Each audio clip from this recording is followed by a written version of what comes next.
This week on Quality Digest Live, we chat with Jonathan O'Hare of Hexagon Manufacturing Intelligence about inspection planning within closed-loop manufacturing. That's right. Plus, what executive-level changes at Ford mean for the future of mobility companies. That and more when we come back.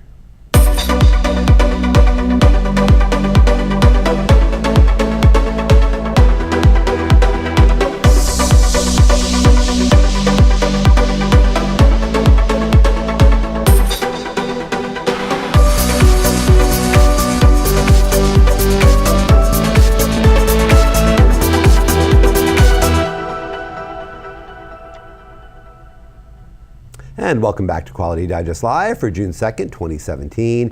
QDL is your weekly look at who and what is making the news in the world of quality.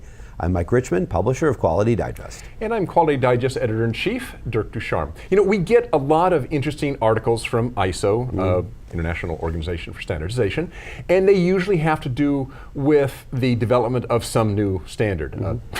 Big surprise coming from the Standards Organization. Imagine that. And it's not just quality management standards, but technical standards of various types. And for me, it's really these technical standards and what they address that are the most interesting stuff that we get from ISO. And that's because standards are often near the leading edge of technology. They should be. You've got some technology that's burgeoning, it's growing really fast, and now it's like, oh my God, we need some standards to kind of get a handle around a lot of this. So in this case, we just got an article from ISO titled Precision Farming Takes Off, which deals with a new ISO standard that will cover drones, ISO 21384.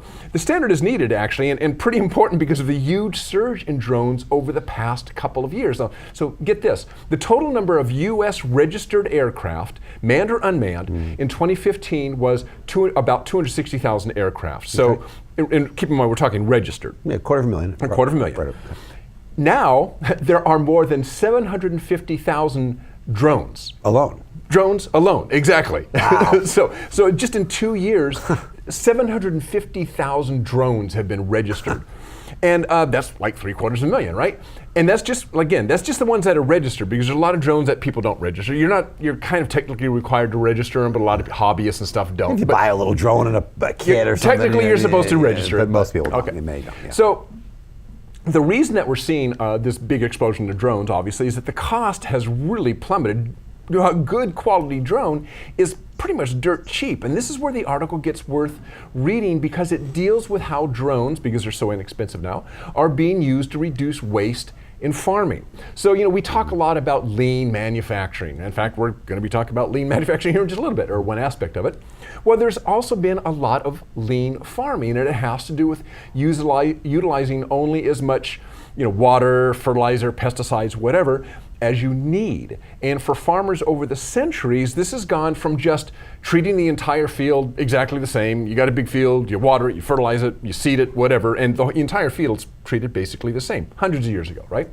Then it came around to, well, wait a minute, if I walk the field, kind of like going to the Gemba, right? If I walk the field, look at the crops and soil, well then now I can make some decisions based on my own experience. And so maybe I might treat this part of the field differently than that part of the field because I've been out there, I can see how the crops are coming in differently. Then eventually we had sensors built into combines and other farm equipment that would measure moisture content, yield, and so forth on the fly. And now we're back up to drones that might fly over the field using multispectral cameras to look down at a variety of crop information and then overlay that information onto a map. Then that information can then be used to custom deliver fertilizer and water and so forth to different parts of a field. So you get the idea here. They map the field using special cameras, and they can tell where that they might need a different type, more water or less water, where they might have some sort of weed infestation problem, where they might need pesticides or fertilizer, that sort of stuff. And then the farm machinery, actually more modern farm machinery, can have this mapping information plugged into it, and a farm machine can literally, as it's moving across the field, custom deliver fertilizer, pesticides, and so forth right at the spots where it's supposed to, because it has this mapping information in it. The farm tractors, by the way, can almost drive themselves. So this information can be gathered actually pretty quickly, and in some cases semi-autonomously. That is, a drone can be programmed with the flight path that it then executes with little or no operator intervention.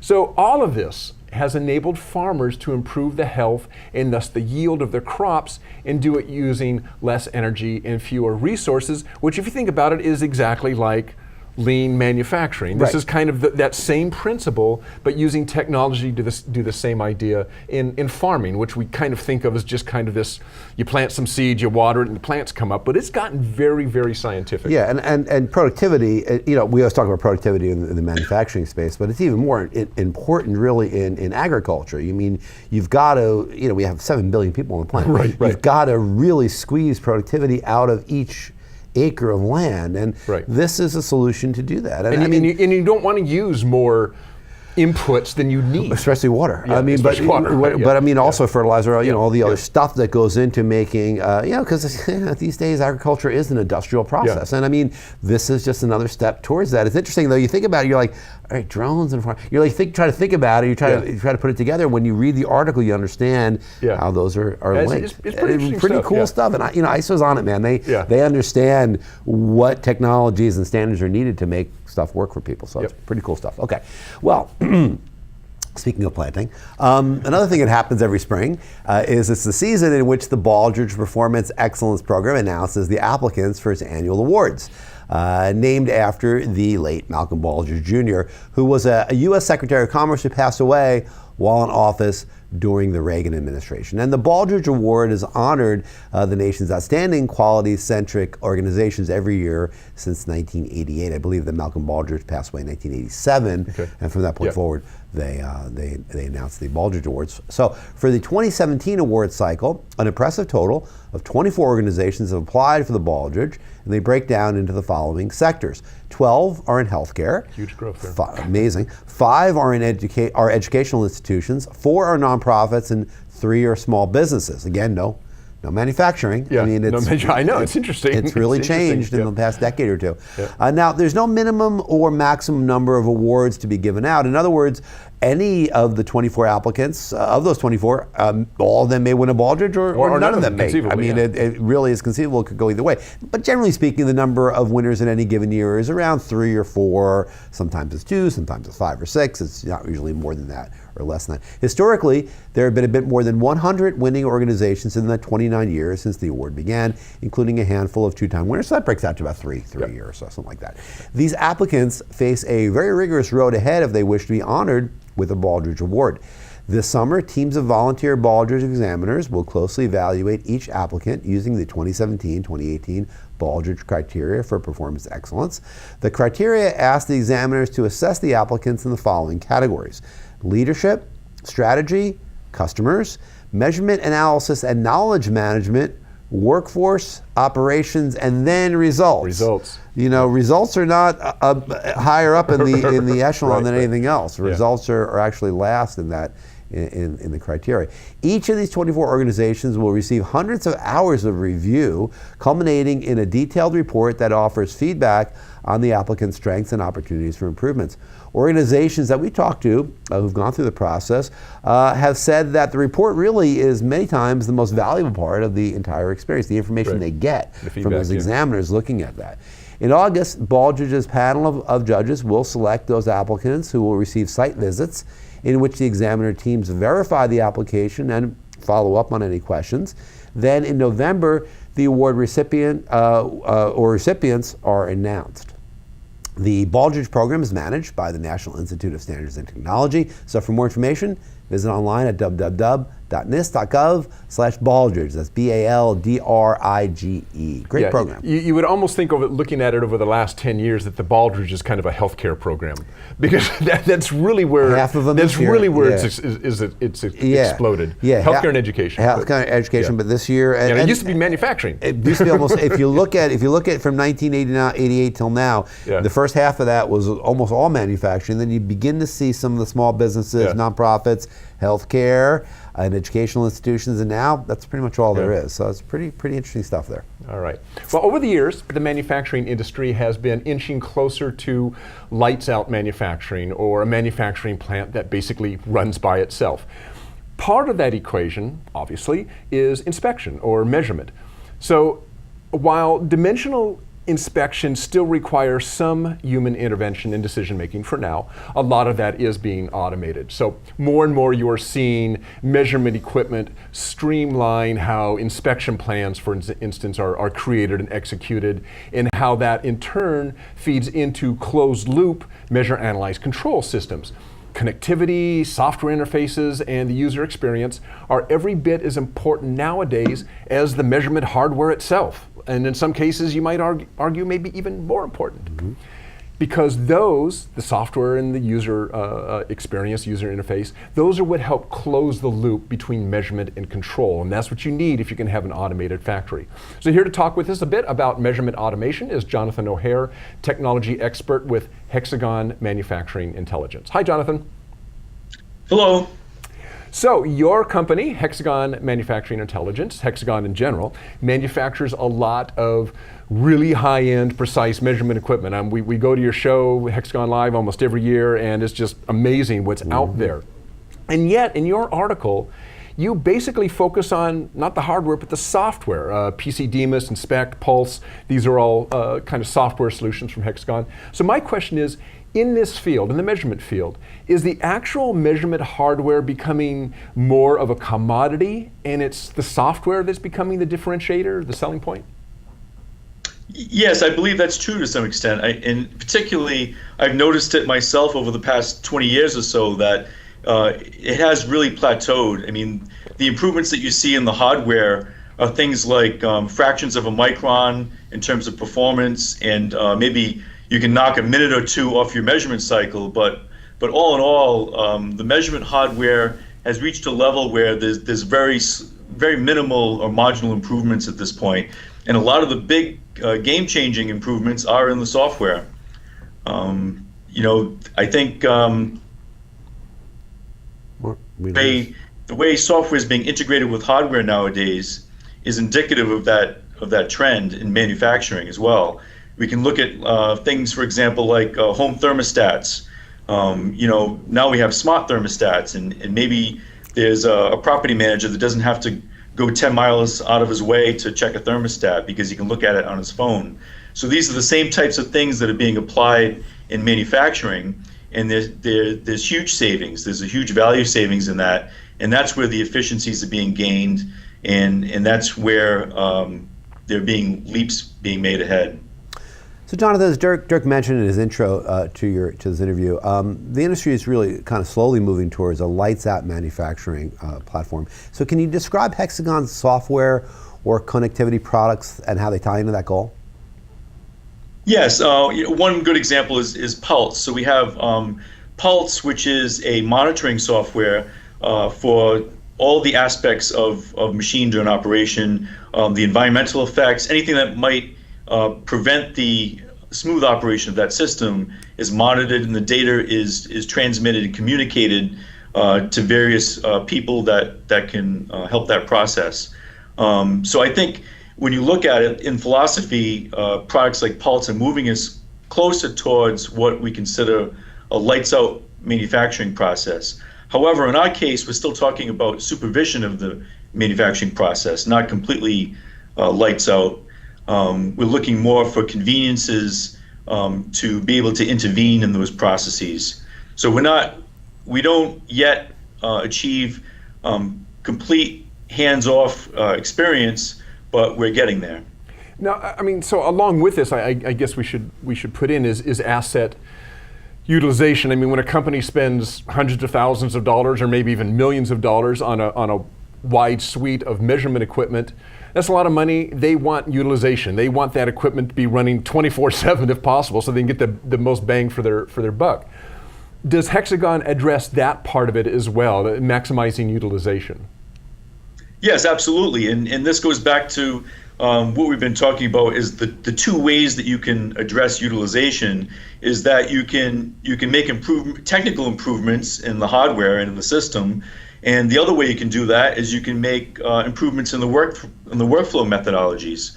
And what we've been finding is that with smart software, you can really make huge improvements in the workflow methodologies, and that is greatly overtaking any improvements that you can make technically at this point. There's such huge strides being made that that's really the direction. Okay. Now I know, kind of looking forward a little bit. I know, Hexagon listens a lot to their customers. We've had your user experience, the head of your user experience team, Milan Kocic. He's been on the show, and I know he's very active in soliciting feedback from your customers. So, what do you think are some of the must-haves that customers are asking for in future measurement systems? Yeah, well, without getting into all the little details of things that they request, if I can generalize, I would say that people are asking for easier ways to view and manage their information. And this goes back to the smart technology that we've been talking about, the IoT, the Internet of Things, and better communication. Not only collecting the data, but being able to communicate it and send it to people so they can use it. What they want is hassle-free management of their assets. And they want all the information at their fingertips, no matter where they are and what they're doing. Okay, and we have a webinar coming up next week with you. It's going to be titled "How to Execute Inspection Plans in Closed Loop Manufacturing." We got a couple of minutes here. Can you just tell us a little bit, maybe what we're going to cover in that webinar? I mean, when you talk about inspection plans and closed loop manufacturing, how do those tie together? Okay, well, yeah, what I'm going to talk about there is, I think in the previous session, we talked about the planning process and how that was a workflow that helped facilitate a closed loop manufacturing process. So what I'm going to do is I'm going to start by discussing, what exactly is a closed loop manufacturing process and what processes does that really apply to, and then how can we what types of tools can we use, software tools, to make the steps within that closed loop itself more efficient? Previously I spoke about workflows that help set it up to actually implement it in the first place. But when it's in process, when it's running, how do we make that more effective and more efficient?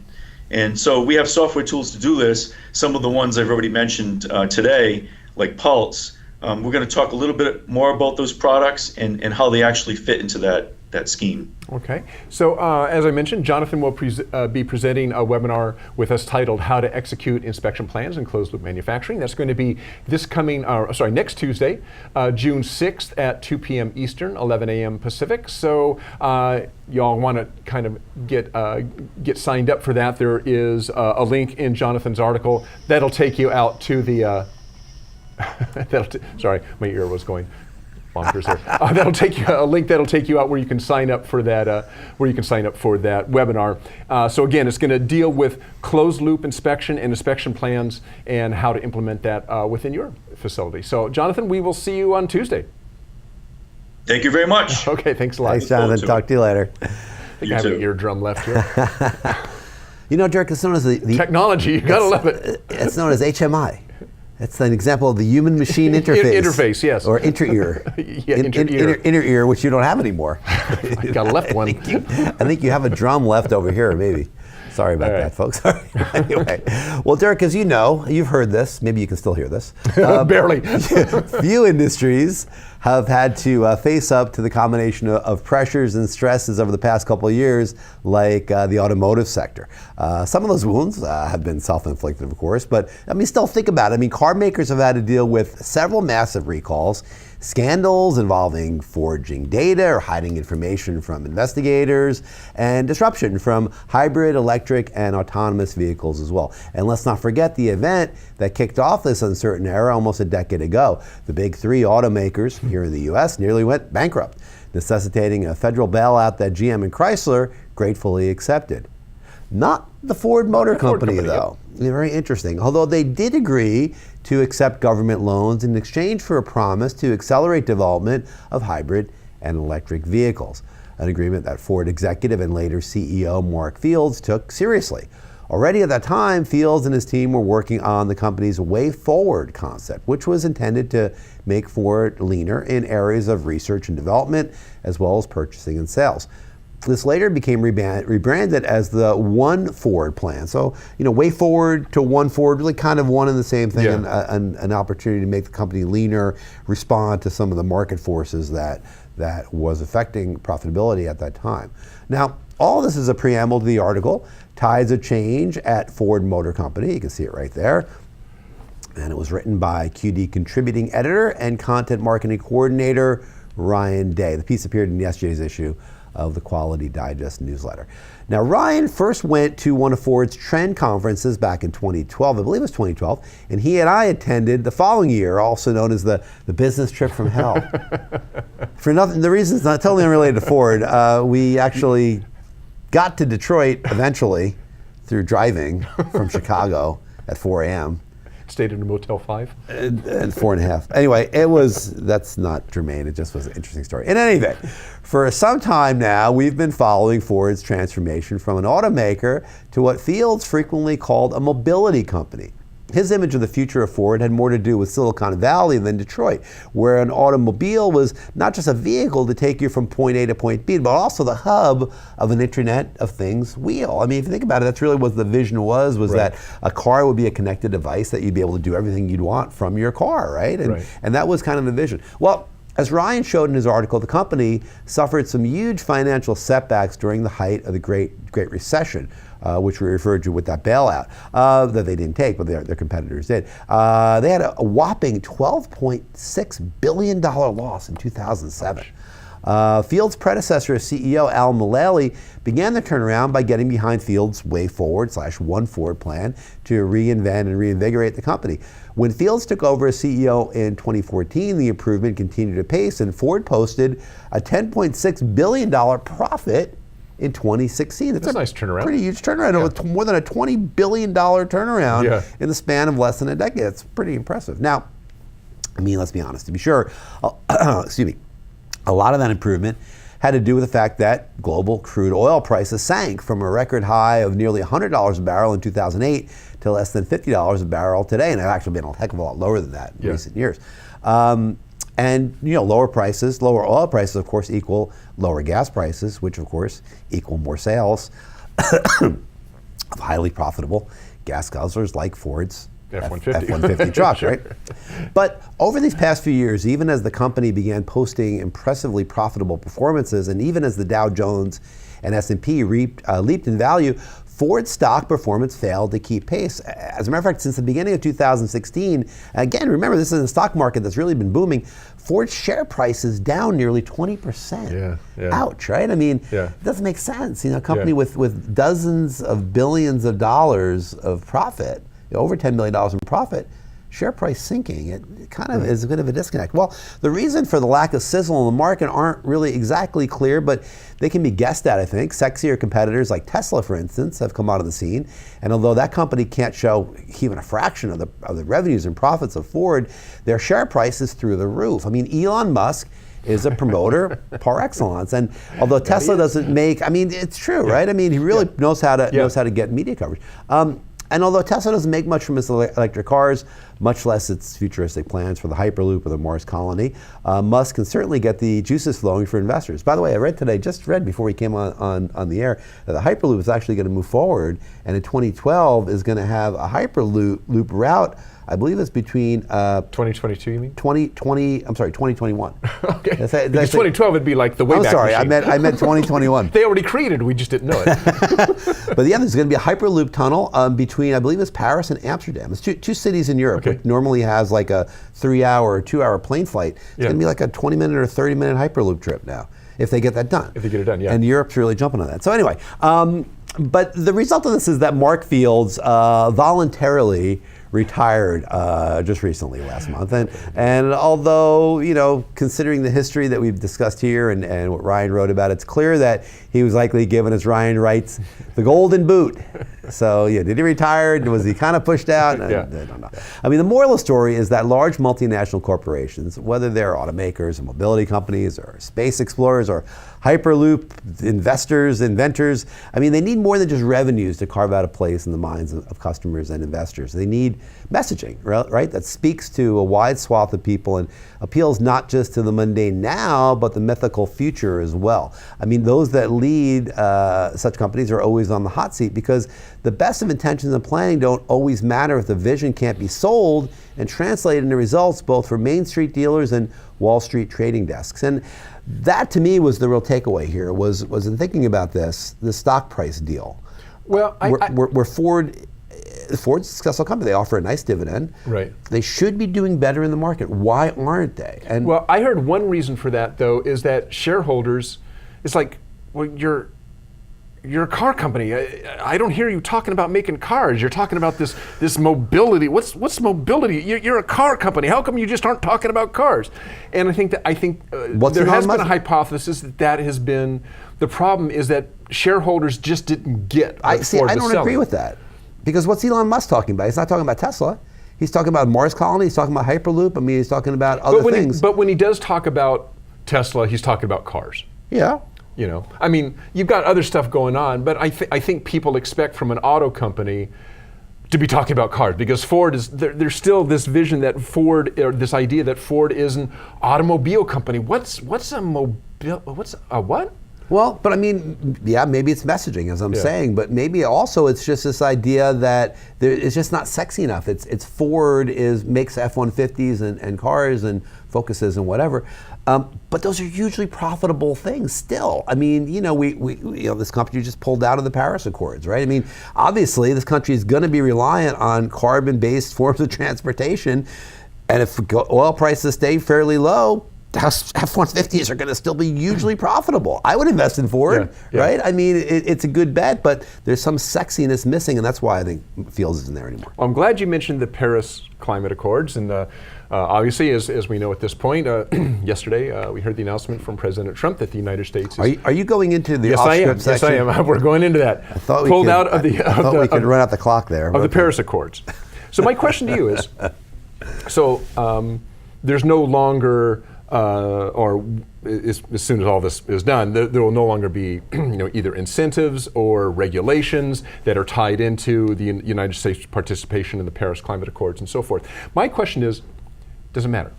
In other words, we already know most manufacturers, and a lot of manufacturers were upset by this, by the way, and that is because I think most manufacturers recognize that waste is bad. Regardless of whether you agree with climate change or not, smoke out the stack is money out the stack, and CO2 and carbon is a byproduct of waste for most part. So, and most companies know that, and so they're pursuing, reduction of their carbon footprint for several reasons. Number one, sometimes it's altruistic. It's like, well, we got to do something for the planet. But I think most of the time it's like, well, you know what? If we reduce waste, this is good for the bottom line. And oh yeah, by the way, we get a PR hit for it because hey, we can say we're green. We've reduced our carbon, output by 25% or whatever it is. So my question is, and we already know also on top of this, a lot of states have said they're carrying through with whatever their regulations were. A lot of companies said we're pushing forward. So pulling out of the Paris Climate Accords, do you think it's really going to have an effect? From that perspective, no. I mean, because as you mentioned, if it makes sense for the organizations and the localities, municipalities to do it, they're going to still do it. And part of that is saving on waste, and part of it is some greenwashing going on too, and some PR hit also that they get from that. But I mean, I think it does matter. Politically, I think it matters a lot, because I think what you're saying is, very clearly, the United States doesn't believe that this is an issue that really requires them to make any sacrifices. Our government's saying, listen, it's more important for us to think very short term. It's more important for us to think very short term about what the benefits are for U.S. workers and U.S. companies. And if they want to do it anyway, they can, but we're not going to make them have to do anything that they don't want to do. So the message being communicated is that we're a short term, fix it now kind of country. I mean, we always have been to a certain extent, but there was a sense moving in these last couple of years and decade or so that we were going to start recognizing that we needed to at least make a nod towards it, at least be part of this working group essentially that was going to move towards some sort of a framework for dealing with this. Voters don't really care. I mean, it was interesting. I read a survey just yesterday that said that like 21% of voters say that they do care about it, but when they actually get to the voting booth and you ask them what issues did you vote on, you make your decision on, it's like, doesn't even show up in the surveys. Yeah, right. The environment is like, yeah, it's like one of these things you think about when you don't vote, but when you actually come to vote, you don't care about it. Jobs are what matters for most people that vote. So Trump's not wrong. I mean, Trump's not wrong that doing this plays to his base and plays to a lot of the American workforce. But I think the role of a president, the role of a government isn't necessarily just to pander to their base and pander to the voters all the time. You need sometimes to be the grown-up in the room and say, hey, we need to do this. But that only happens if you believe that climate change is a real thing. If you believe the science of climate change that says that in a certain period of time, these behaviors are going to hurt the planet. And there's also a big coterie of people in our government, in the US government, that just don't believe it. They just don't care, they don't believe it, don't think it's happening. So that's a big thing. I think if they thought it really was happening, their decisions would be a little bit different. I guess my point is that even if you don't believe it, waste is bad. Sure. I mean, waste is expensive. And they're not saying that you can't say, you can't reduce your carbon footprint. Right. I mean, there's nothing in pulling out of the accord that says, all right, now we're pulling out as a country, so you can't, can't save your carbon footprint. So without this, participation and kind of the regulations that spun out of that in the United States. Because regulations weren't, I mean, there's nothing binding about the Paris Accords. It's voluntary, and so the United States, as part of that, was implemented some regulations that were kind of tied into that and so forth. So, do you think, given that companies know that waste is bad, do you think this will slow them down? It's like, well, yeah, we were going to reduce our, for instance, we were going to reduce our carbon output by 20% by 2025. Well, let's make it 2030. Mm-hmm. I mean, will it have that kind of effect? Sure, because I mean, there's going to be, when there's no impetus from the top to do it, people have good intentions, but there's not that extra push. I mean, if marijuana is legal, more people are going to smoke it, probably. You know what I'm saying? I mean, you look at it, you say, well, people are going to do what they want to do anyway, but not really. I mean, when there's a force of either law or the removing of potentially a law or a treaty, accord, whatever you want to call it, there is a moral force that goes into it that is relaxed to say, well, maybe I don't have to really worry about it. And it may only be 5% of the companies that will not do it because of that, but that's 5%. That matters. If you do believe that the carbon footprint is hurting the planet long term, that 5% matters. You really want to have the biggest economy in the world be on board with this. And if they're not, you're going to see a lot more nations jump off it. And I think that, when Trump's out of office, and you see a more progressive government in the United States, which inevitably will happen because it's a pendulum. Back and forth. I think it's going to be damn hard to recreate that, to bring countries back to it, because they're going to say, your government changes every 4 years. I mean, we can't rely on you guys long term. So, I mean, why should we be part of this? Why should we let you back into this accord? It's a really complicated issue. You talked about regulations too. I know we don't have a lot more time, but I mean, the regulatory environment in this country is really being peeled away as well. We're really going back to an 80s, or even really, if you have a historical mind frame, a 1920s regulatory environment where companies did whatever the heck they wanted. Yeah. And I mean, that is a desire of many in government.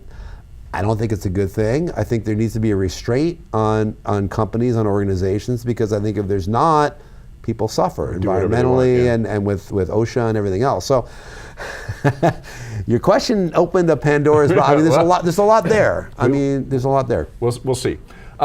Well, maybe Governor Jerry Brown, who just is on his way to China right now to talk about this thing. Maybe he'll be the next environmental czar. All right. I wouldn't doubt. All right. Thanks, Derek. Good off script. I'll have one for you next week, and I'll throw it back at you. All right. Okay. Well, that's our show for today. We want to thank Jonathan O'Hare of Hexagon Manufacturing Intelligence for joining us a couple of 15 minutes ago. Jonathan's going to be presenting a webinar, as we mentioned, titled "How to Execute Inspection Plans in Closed Loop Manufacturing." That's coming up on Tuesday, this June 6th at 2 p.m. Eastern, 11 a.m. Pacific.